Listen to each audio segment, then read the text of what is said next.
तर Marathi entrepreneur businessman तुम्ही झालात, पण एक सीए, एक चांगली प्रॅक्टिस, हं. तिकडून हा मराठी एंटरप्रेन्युअर आणि हा बिझनेस, तर तिकडूनच आपण थेट सुरुवात करूया, की कसं झालं हे घडलं?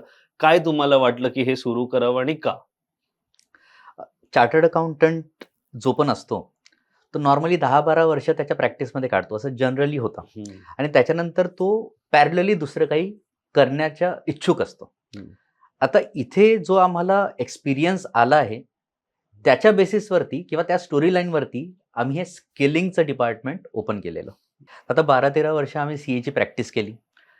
भरपूर साऱ्या मुलांना, मुलींना आम्ही एम्प्लॉयमेंट दिलं. त्यांच्यासोबत काम केलं. आणि स्टुडंट इंटरॅक्शन्स पण खूप झाले, कारण we were called age faculties. तर तेव्हा स्टुडंटसोबत इंटरॅक्शन्स पण व्हायचे.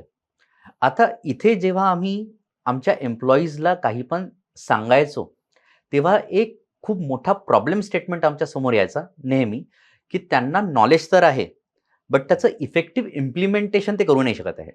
ओके. म्हणजे कन्सेप्ट माहिती आहे त्यांना, हं. बट ते एका सीनियरच्या कामी कसे येतील, ते त्यांना प्रेझेंट नाही करता येत आहे. Okay. Basically what they are lacking, की जर वर्किंग बनवत आहे, तर त्या वर्किंगवरती एका सीनियरनी त्याचं डिसिजन घेतलं पाहिजे. But okay. आता प्रॉब्लेम काय होतो, की ती वर्किंग इफेक्टिव्ह नसल्यामुळे तो सीनियर परत त्या वर्किंगमध्ये इन्व्हॉल्व होतो आणि वर्किंग स्क्रॅचपासून चालू होते. म्हणजे सोप्या भाषेत म्हटलं, थिअरी त्यांना सगळ्या येतात. येस. प्रॅक्टिकल काय ॲप्लिकेशन प्रॅक्टिकली आहे? ॲप्लिकेशनमध्ये ते ओके. गोंधळतात. हं. येस. तर हां. हे सगळं आम्हाला समजलं.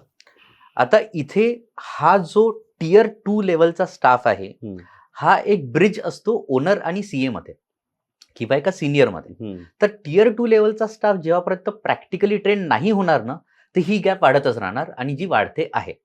बरोबर. त्यामुळे आमची company GGC green growth consultancy हिचा जन्म झालेला या प्रॅक्टिकल प्रॉब्लेम स्टेटमेंटला सॉल्व्ह करण्यासाठी.